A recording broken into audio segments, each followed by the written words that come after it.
indeed a pleasure to be here with you today as we gather to give a update on some significant portions of the Little Rock sales tax proposal that was a unanimous city board support in late July, early August, as we pursue our four pillars of public safety, parks and recreation, public infrastructure, as well as the Little Rock port and economic development.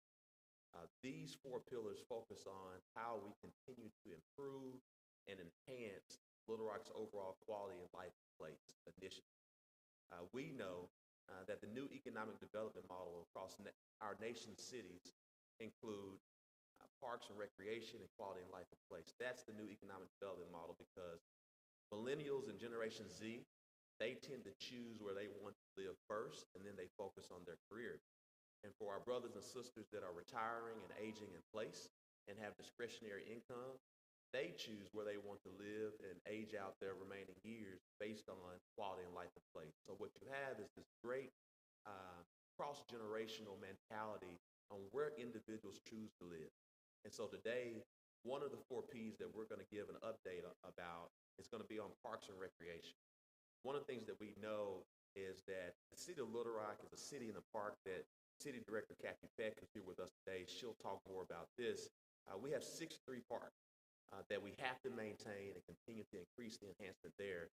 But we also have to have new things that our families are desiring within the city of Little Rock so they can stop traveling outside of the city for local tournaments as it relates to volleyball, baseball, track, soccer, pickleball, things of that nature. So what we want to do is give a significant update. If you went to any of the town hall meetings in May, you know that we were focused on a sports feasibility study that was paid for by the Little Rock Convention District Bureau, led by Gina Gimberling, who's here today, who worked hand in hand with Leland Couch, our director of the Department of Parks and Recreation, to figure out how do we level up our park system, but how do we level up not only our local involvement with sports development, but also tourist attraction and how those two intercollide together, that we take care of our people, that we make certain that we keep the dollars that are being exported out of our city every Friday, Saturday, Sunday, where someone is going to Bryant, Denton, Northwest Arkansas, Dallas, New Orleans, things of that nature for a weekend basis, spending upwards of at least $1,000 of sales tax dollars in hotels and food and things of that nature. How do we keep that here so our families don't have to travel for youth sports? But also, how do we, in that same vein, we become a major player and a regional draw in youth sports as well. And so these individuals today will discuss that. This is a part of our penny sales tax initiative. We wanted to give this update because what you saw back in May was a preliminary study. And what you're going to see today is the updated renderings on what could happen if this sales tax, I want to say when this sales tax is passed, because we have great support from our City of Little Rock Board of Directors. I'm now going to transition to Ward 5 City Director Kathy Peck, Ward 4 City Director Kathy Peck. She's everywhere, so people think she's Ward 5 too, all right? but Ward 4 City Director Kathy Peck, who has been a leader in parks and recreation, and she's dubbed our city as a city in a park. Director Peck. Thank you, Mayor.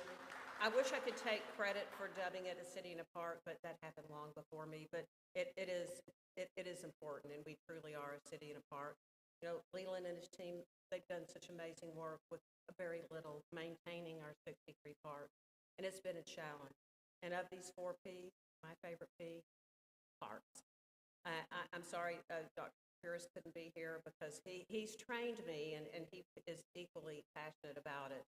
I'm so excited to see what's going to be happening, assuming that the sales tax will pass, especially at two of our most beloved parks, War Memorial and Heineman.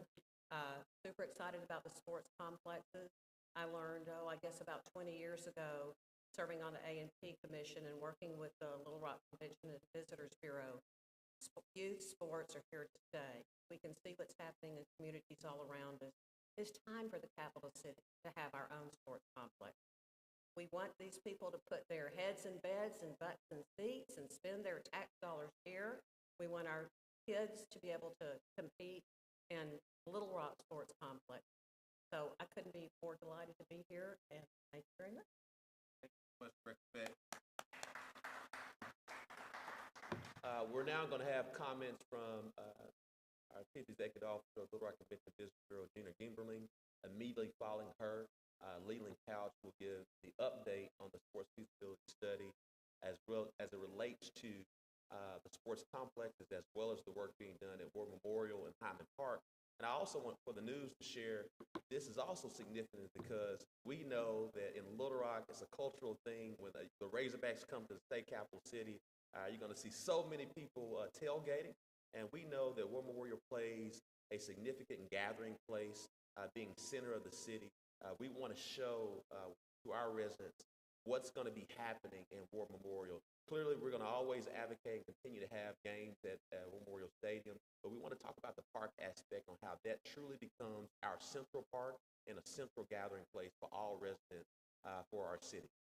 Now, Gina Gimberling, and then immediately following her, we'll have Leland Couch to make the true explanation. Gina?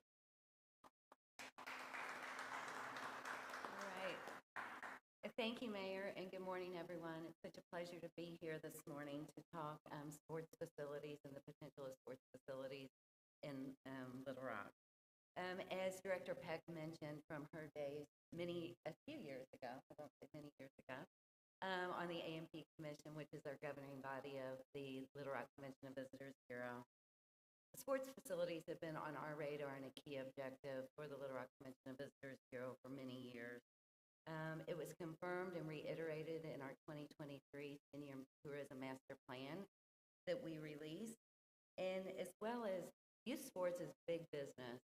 Nationally, it brings in about $45 billion annually into cities all around the United States, and expected to reach $77 billion by 2026. If we are able to create these proposed facilities, we will be able to capture $35 to $39 million in direct spending each year.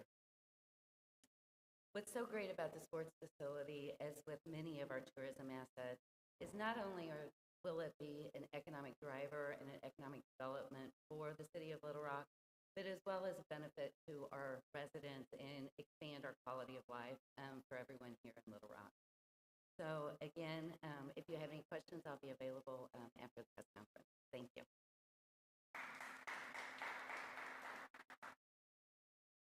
Good morning. Leland Couch, the Parks Director for City of Little Rock. Thank you, Mayor Kathy Peck and Gina for all that great information. My goal today is just to give you more information, detailed information on the indoor-outdoor complexes, as well as Heineman and War Memorial. We've been working on all of these since our presentations in May. And so I want to start with our indoor complex. I'm excited to share some new renderings. These are conceptual renderings of what are the possibilities for the inside. So we'll start with the first slide 2. So here you can see on the slide 2, we've shared some of this information about the size. It's 170,000 square feet. There's 10 courts, and I'll show today how 10 courts can be turned into many, many other things. So I've been saying that we can do 20 volleyball courts or this or that, but what I really wanted to highlight today is the other experiences that you'll experience in the indoor complex. So we can go to the next slide, please.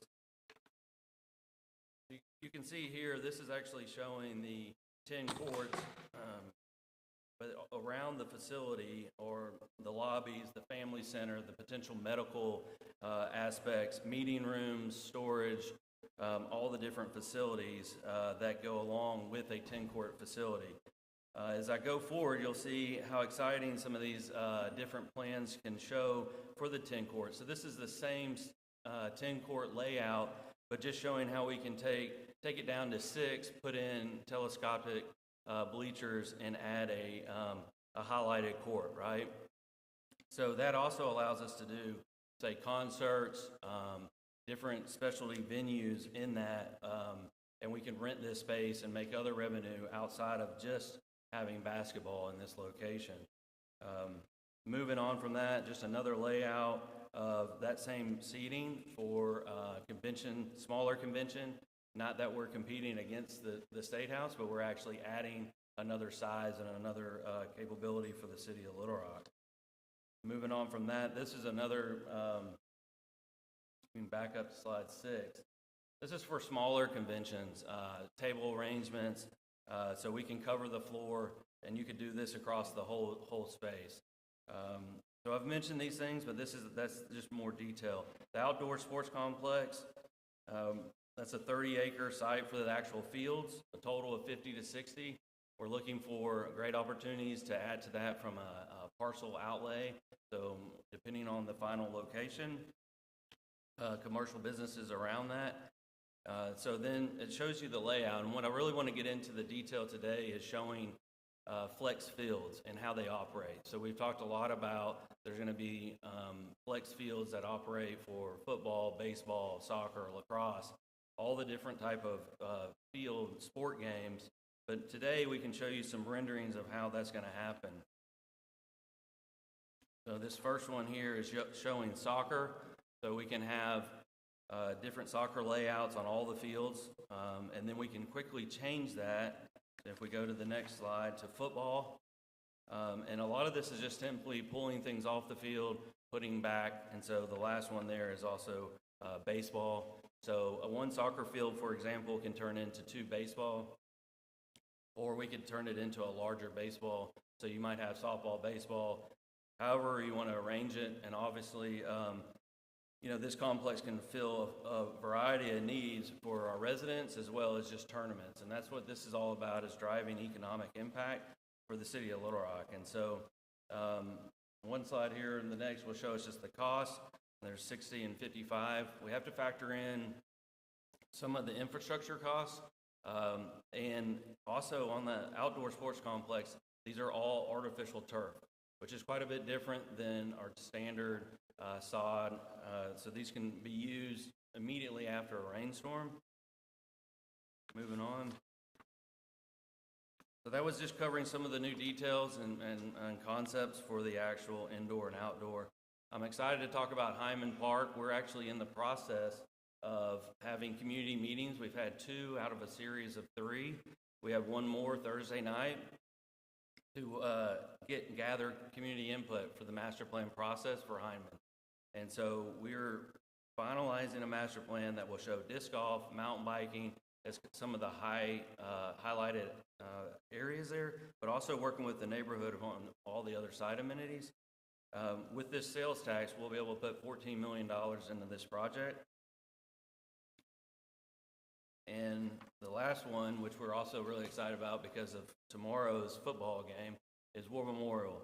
The War Memorial Park currently is an undeveloped golf course. It will be used this weekend. The stadium is all managed by the state. The park is managed by the city. We're excited to show this rendering here that's on the screen and on the board.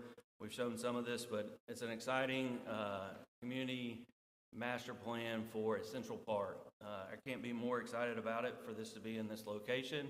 It will still allow for football games, complement the zoo, and allow families to come and spend the day in a park of this size. Something that we really need to take advantage of, and I'm excited to be able to hopefully see the sales tax pass and give us $14 million for that project. So that, I'll be here for questions and answers. Thank you.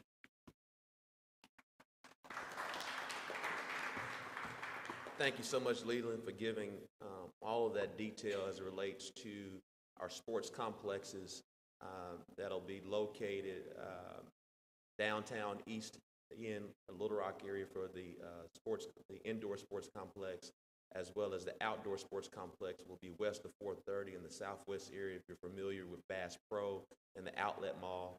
So very excited about the work that's being done there. But most important as well, War Memorial and Hyman Park, where you see War Memorial's in the Midtown area of our city. Hyman Park is in southwest Little Rock. This sales tax, particularly with the park and recreation P of the 4 Ps, goes to every neighborhood. Every neighborhood is benefited because not only are we focused on these big things, we're also focusing on what City Director B.J. Ward would call is the nuts and bolts. And the nuts and bolts is understanding that we have 63 parks in our city. 63. They've received the same funding for close to 20 years. The last budget cycle, City Director Peck and other city board members approved a proposal to increase the maintenance, and all we could really increase that maintenance to above the last 20 years was somewhere around $500,000. And we need more. We know things cost more, and so we have to fund those things to take care of our people, take care of our kids and our residents with those 63 parks. And what you see is close to $300 million that's going towards the Parks and Recreation fee to uplift the entire city, to make certain our youth have something to do, to make certain that we're focused on the new economic development model as we focus on quality and place within our city, and also do the new things, the fun things, to keep our families here in Little Rock, to bring more people to Little Rock as it relates to the indoor and the outdoor sports complex. And that's what we wanted to share here today, more detail, because as we receive more information, we want to share with the public as they know as we go into these next 69, 70 days of the sales tax election. We're here just to educate and advocate. We're not here to campaign, but want to make certain that you are aware of what's going on as we continue to be accountable, clear, and transparent, but focus on how we truly transform our city. We continue to focus on how we unite it.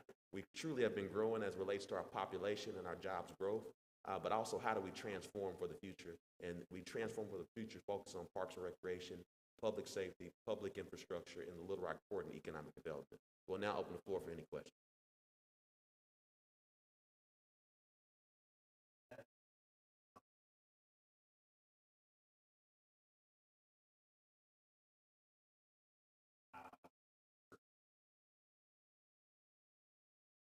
Yes, we've made a commitment to be west of 430. I think if you watch the masteration process of the city board meetings, we were looking towards West Little Rock, understanding different land costs and things of that nature. We've settled on west of 430.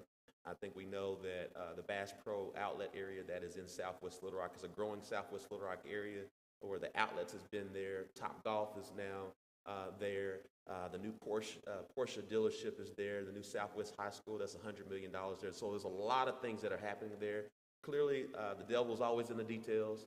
We got to focus on that, but we're pretty certain that that's where it will be, subject to any kind of environmental costs and things of that nature. But that's where we're eyeing. Next question.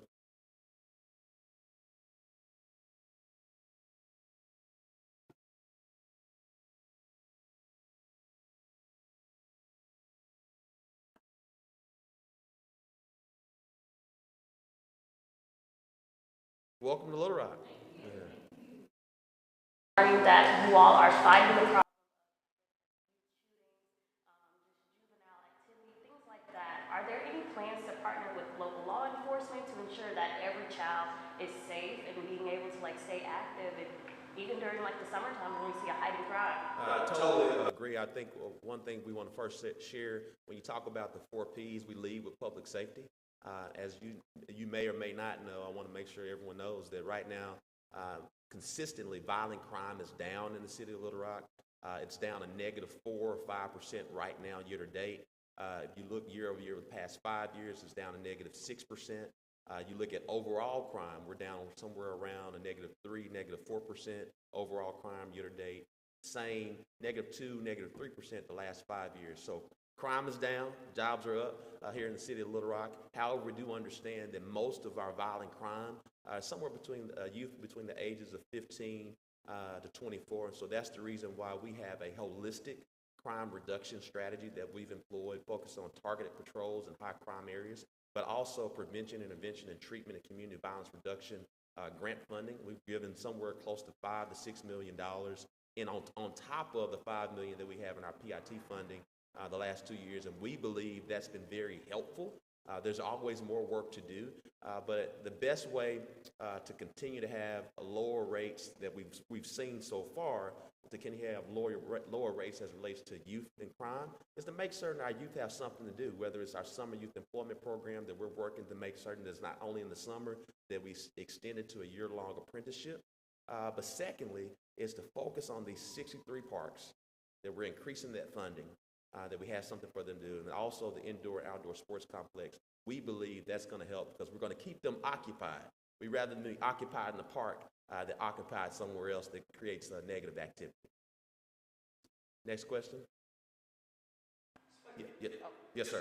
Sorry, these plans are tied to the sales tax increase after November. If the sales tax does not pass, how do the plans get altered from there? It doesn't happen. The outdoor sports complex is $55 million. The city cannot afford that solely throughout our budget. The indoor sports complex is $60 million. This sales tax that encompasses the 4 Ps creates somewhere around $65 million annually. If you do a 10-year look back, that's $650 million. We need this. As I often tell someone, if you ever complain that our city doesn't have something and another city does, guess what? They paid for it. And so we've done a lot with less here in the city of Little Rock. We're grateful for the federal funding through the American Rescue Plan Act, through the Biden-Harris administration, that we've been able to do a lot of new things since the last time we pursued a sales tax between 21 and 24. We can't always rely on those federal dollars. Director Peck and I, we do a phenomenal job making certain that we always have a balanced budget. We're always in the black. We're not in the red. So that's a great thing. We do well. But as we've often shared, it takes $150,000 to repay.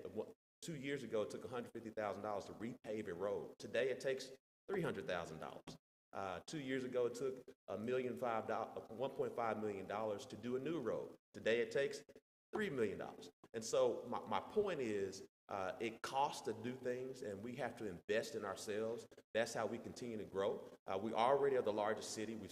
We're one of 2 cities in the Mid-South that grew in the 2020 census. We've grown close to 11,000 new jobs in the past 5.5 years.